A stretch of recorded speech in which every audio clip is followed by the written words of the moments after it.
I'm Simone Strummiello. I come from Italy, from Rome. Something about myself is I can bypass my auto-referential part. So I would like to say thank you to Shaula International. That is, we have been ICAE 2018 partner with them, and as well as AGBU for having organized this symposium. Aon is the world leading broker in fine art insurance and as well in other kind of insurance. I'm leading the fine art, jewelry and private client department. So my job is to insurance works of art.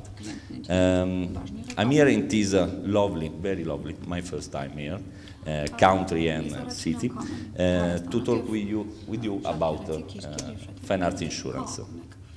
I will try to do this in the easier way and so as simple as possible, and I hope also in an interesting way. So let's try. No? Yeah, I found the right button. Let's start with a question: how we can attract more art exhibition in Armenia? Of course, there are many ways, but certainly a very good insurance coverage could be one of these.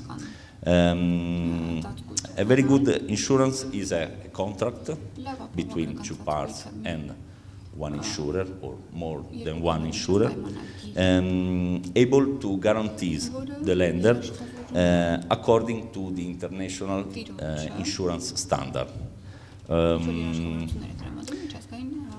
I think that this can be the most important and helpful thing that we should do when we would like to attract art, and if this art is lent by someone else. So let's introduce fine art insurance. What we should know is that almost every kind of risk can be insured. We are not talking only about the most, the well-known ones, like the fire and the theft. There is much more.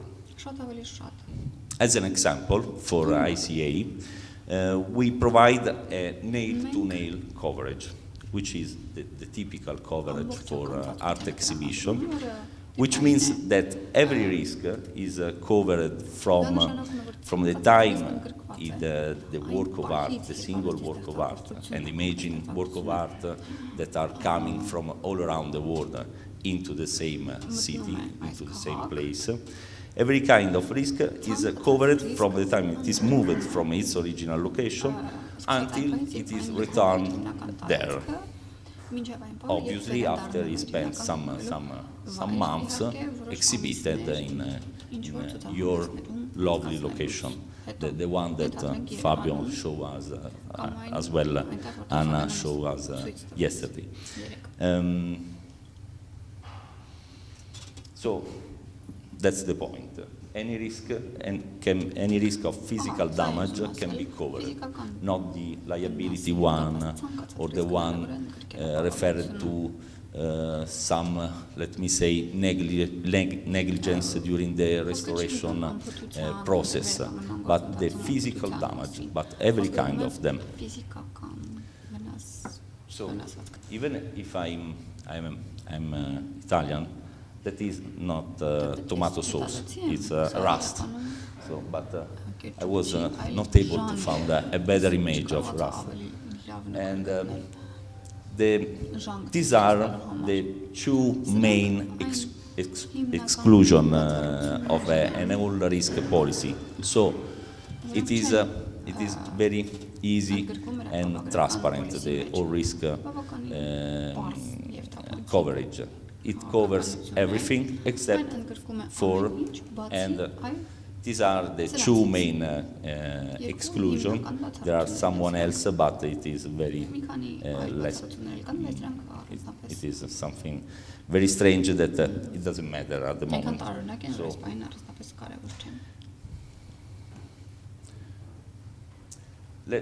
let's see which subject could be a fine art insurance buyer.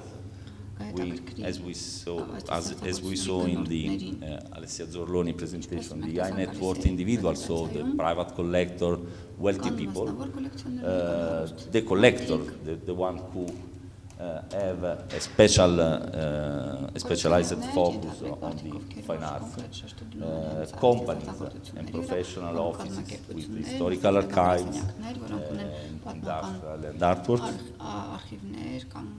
public bodies, public entities, some boutique hotel, some museum, as well as dealer and galleries.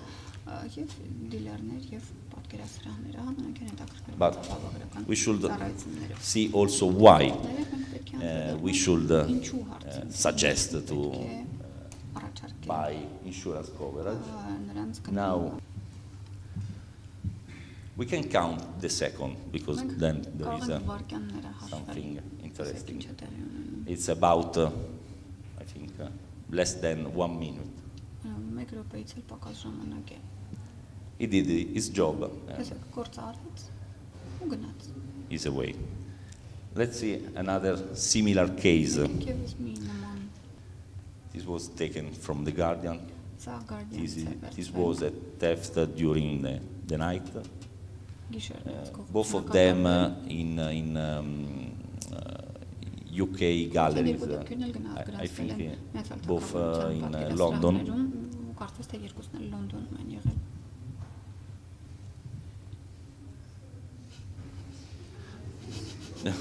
It's funny. It's like in Italy we have the Banda Bassotti that is like friends of Mickey Mouse. The car was exactly parked in front of the gallery. A little bit more than 1 minute. But theft is not my point. Since, look at this number.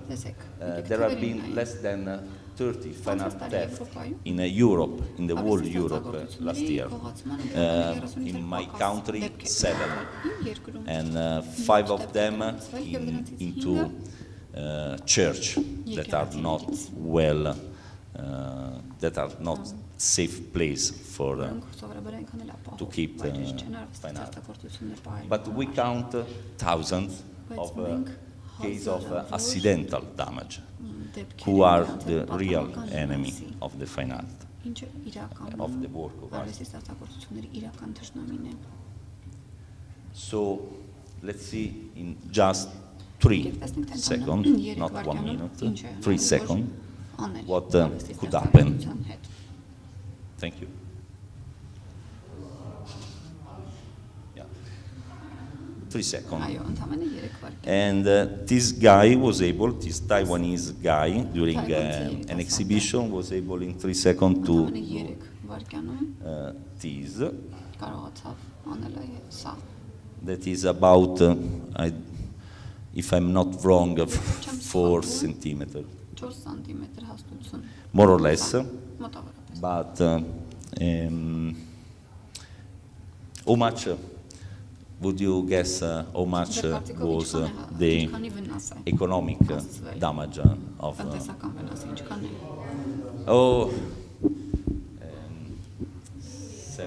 centuries? It was a Rubens. Not a masterpiece, but a Rubens. Let's guess. No.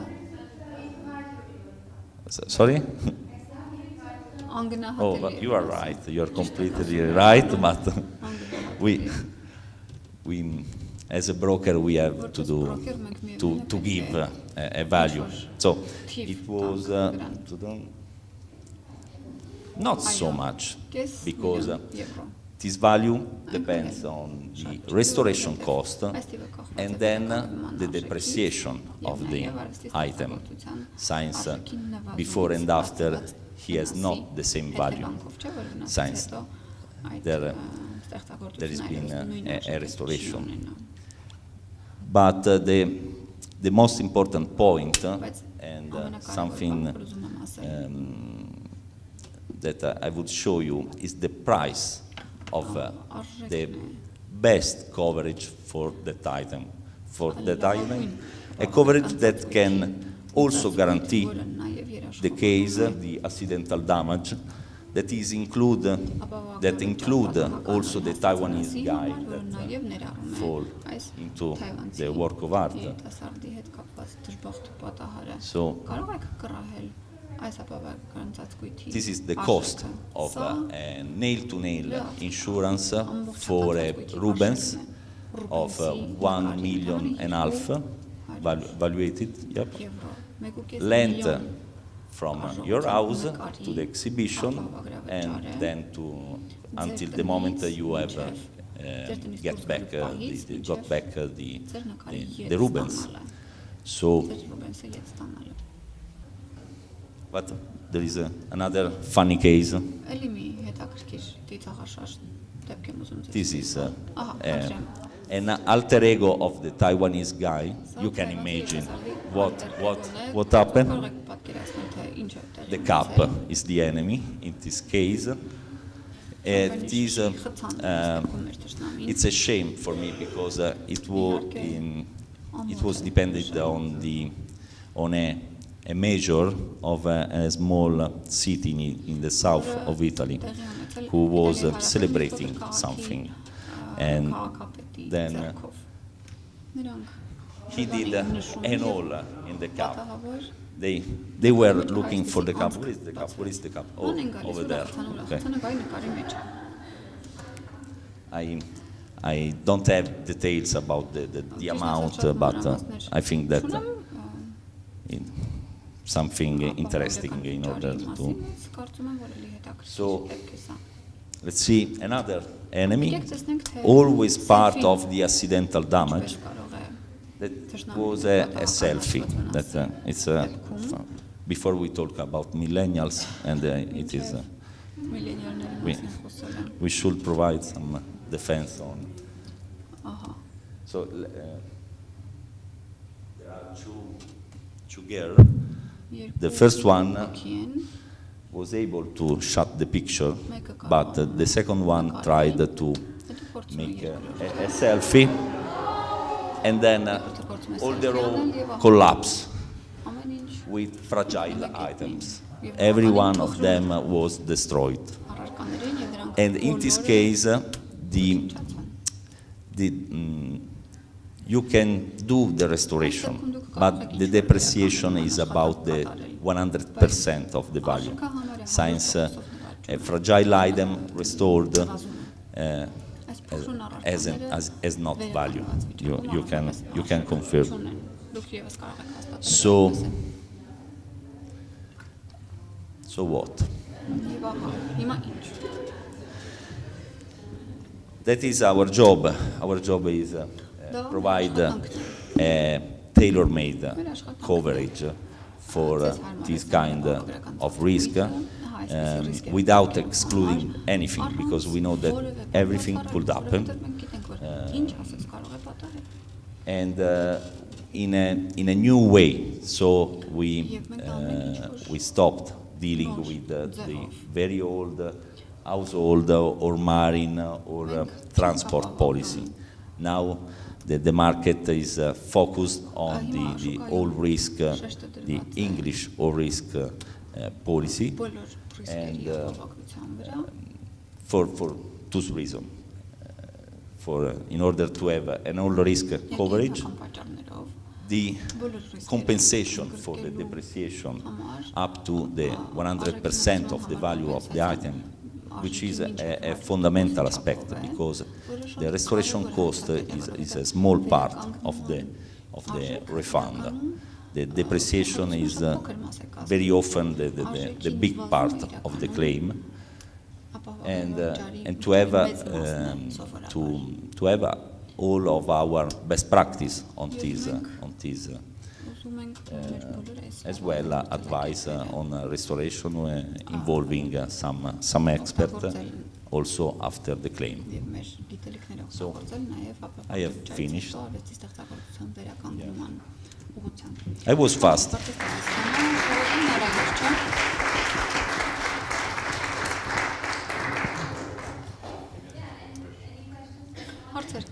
Also during the lunch you can make something. No, I'm kidding. There was a famous case of an owner damaging his own art.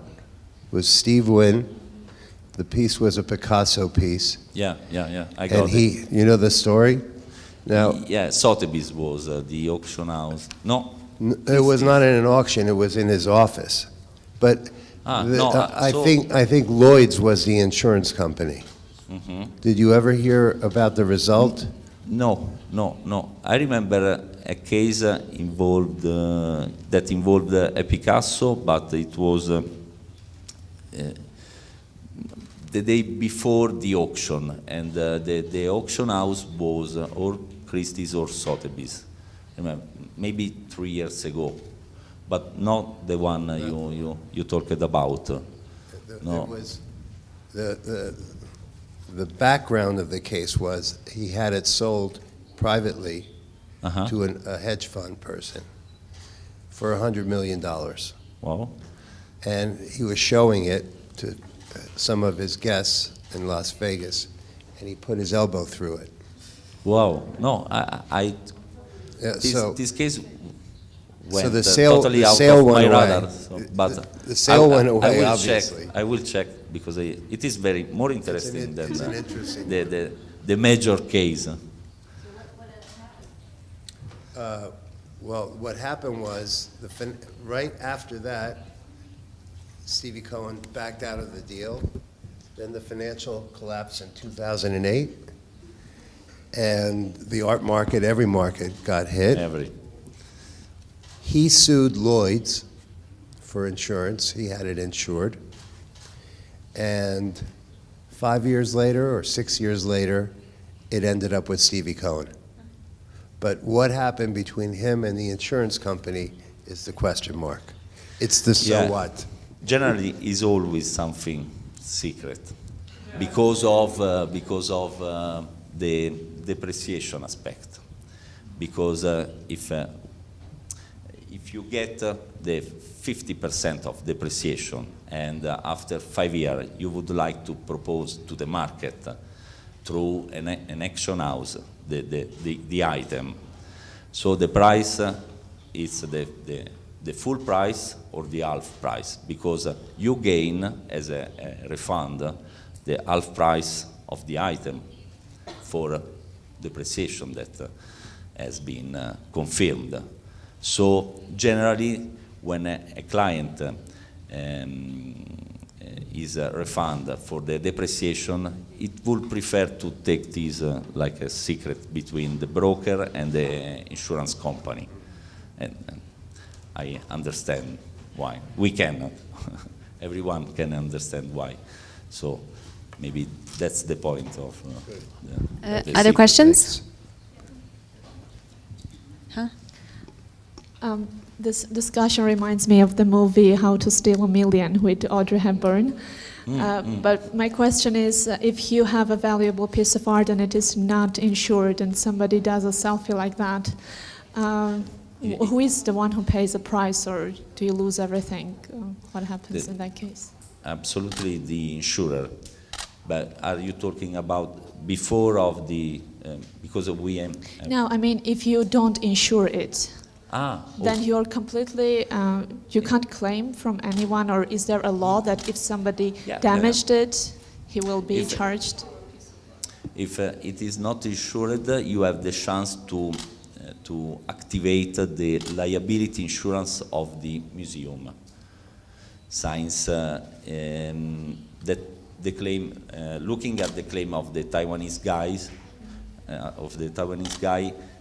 it could depends also on something wrong on the display or how it was exhibited, because the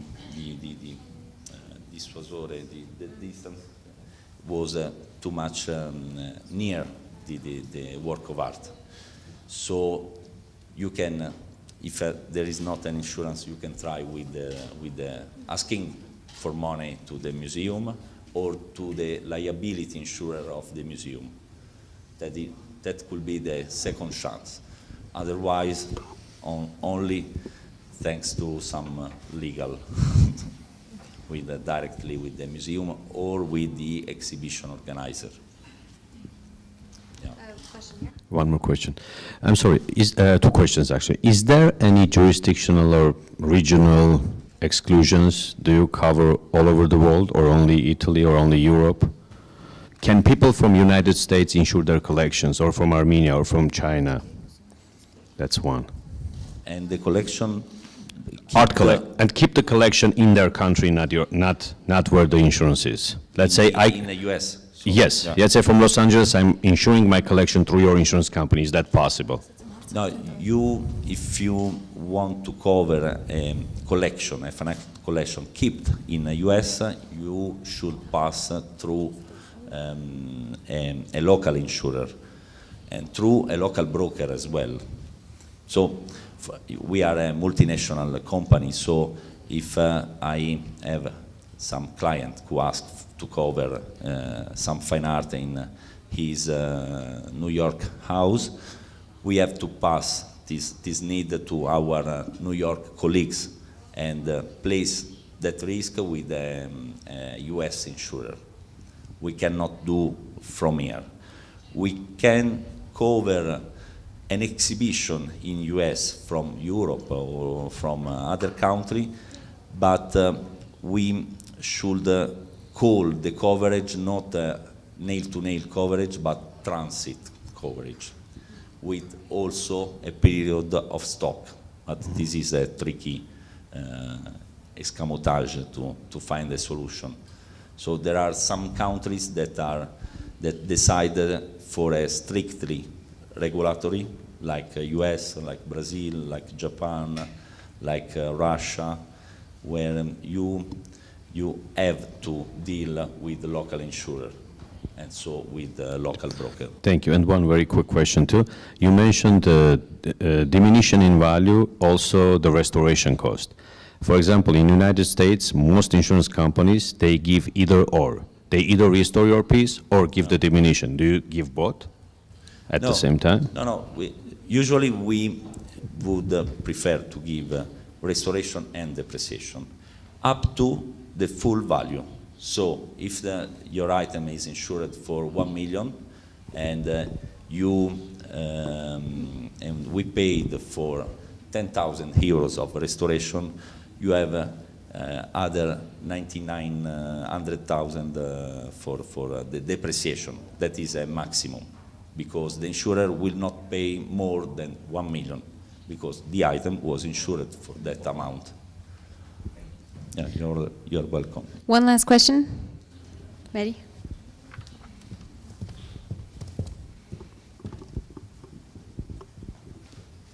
Ես հարցը հայերեն եմ տալու, այո, okay. Ուրեմն հետևյալն էր իմ հետ պատահել, վերջերս ցուցահանդեսին մասնակցելու համար փայտից, մանր փայտերից հավաքված մի հատ շատ զգայուն գործ ցուցահանդեսում ներկայացրեցի, բայց մինչև բացումը այն գտա ամբողջովին քանդված, չեմ ասի կոտրված, որովհետև սոսինձից պոկվել էր պարզապես։ Գործը ապահովագրված էր, ուզում իմանալ, որ ինչպես պետք է սկսել այդ գործունեությունը, այսինքն թե ինչից պետք է սկսել, եթե գործը ապահովագրված է եւ տեսել եմ դա քանդված, ինչպես գործը շարունակեմ, այսինքն ինչ քայլերից այո։ Okay. I think that I've got the issue, and sorry, can you repeat? Oh no, okay. But the work of art was made by wood. a live artist. Is a live, Yes, the question that is my artwork. Ah, okay. Yeah. So in this case is particular because the art, in order to talk about depreciation, because you create the work of art, we are not talking about something broken, so you are able to fix it without changing the aspect. So we can talk from an insurance point of view, we can talk only about restoration made by the artist. So in this case, the only amount that can be refunded is the restoration amount. But it is a typical restoration because it's made by the artist. So it's a kind of second passage, creative passage made by the artist. It's, I saw very, very few cases of with the depreciation of on item made by young artists.